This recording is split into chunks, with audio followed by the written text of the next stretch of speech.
We're here in our backyard garden where we've started a cut flower garden. Now, this cut flower garden, we established it with transplants. And so to protect those transplants from little rabbits that you might also have in your garden, we've used hardware cloth because we do have a fair amount of rabbits out here. Now, you can see our transplants have taken off and they're doing quite well in the garden. We've got a good mix, so I thought I would share with you what we're growing here in our cut flower garden. And to start us off, we have a lot of snapdragons here.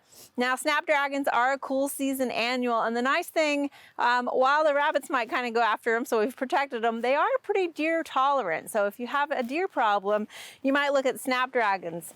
Now, to start us off, we have an All-America Selection cultivar here, and it's called Double Shot Yellow Red Heart. So it's a little bit shorter, you can see.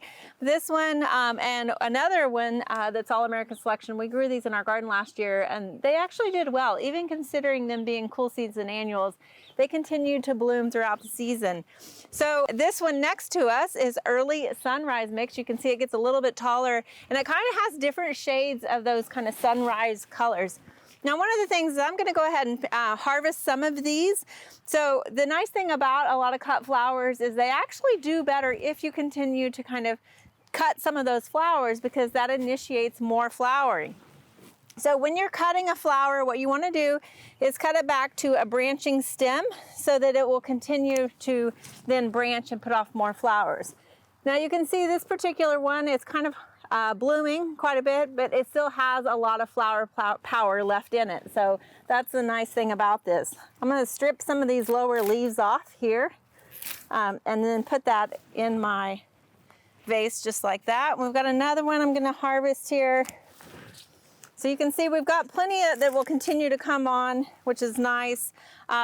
We also have next to us one that we probably should have staked up a little bit, and this is called Maryland Flamingo. So it's a little bit smaller, and you'll notice if you look at this, because it was leaning over, the flower is crooked. So snapdragons are what they call geotropic, so they know which way the ground is and which way up is. So it was laying on the ground like this, and then the flower tried to grow north. And so when you put this in your cut flower arrangements, if you've ever received snapdragons that are a little crooked, that's because they were probably shipped laying down, and then the flowers kind of moved upward. So that's kind of a unique thing about the snapdragons in particular. Now behind us here, we have a couple of more that are still yet to come on, but this is the Double Shot Orange Bicolor. So again, a little bit smaller, but an All-America Selection. So it's going to be a nice mix to add in here as well.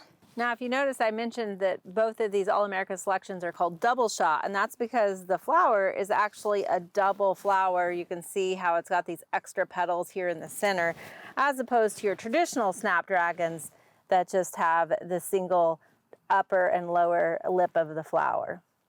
So one of the plants we have in our corner here is a little bit taller, and this is the Double Click Mix Cosmos. So what's unique about this Cosmos is that it's semi-double flowering. So if you look at the white one here, you can see how it's got a lot of petals to it, but this kind of lavender, pinkish purple flower, it's not quite as double as the white one. And then of course it is a mix, so we've got the white, the pink, and then we have a burgundy color down here that actually has more of a single flower style to it than the white for sure.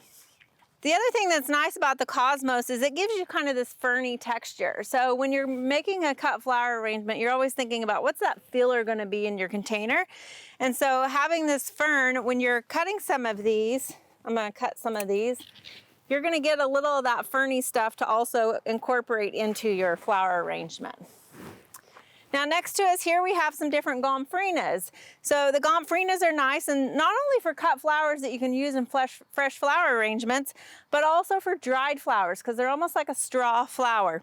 So this first one we have is Atomic Purple. You can see it's kind of got like a white center to it that fades to an ombre kind of dark purple.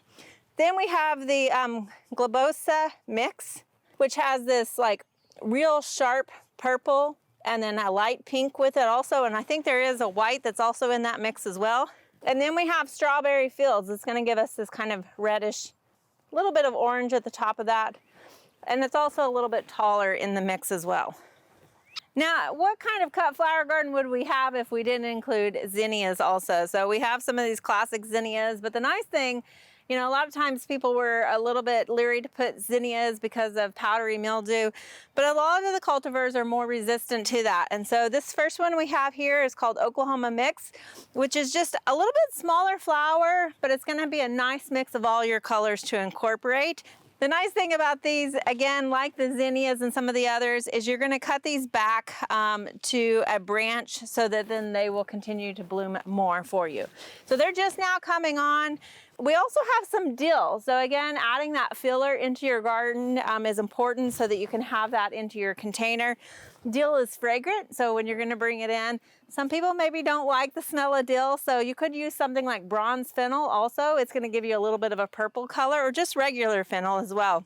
Here we have Benary's Mix, and so Benary's Mix is again sort of the same colors that you get in the Oklahoma Mix, but they're much larger flowers. And then finally we have another mix that really has our strong OSU orange color, and this is called Orange Cactus. And just look at these flowers.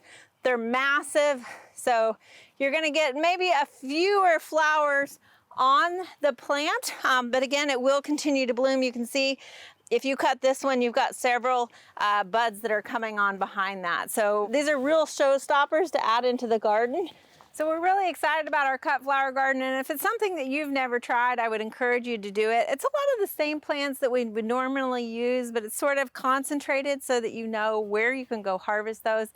And the good thing about a cut flower garden is on a rainy day like this, when you're worried about them kind of falling over in the rain, you can harvest some of them and then bring them into your house, and that's only encouraging more flowers later in your garden.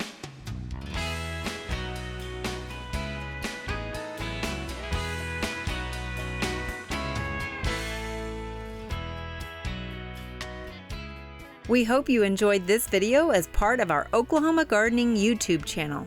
You can also find even more videos on the OK Gardening Classics YouTube channel. And join us on social media for great gardening tips, photos, and discussion.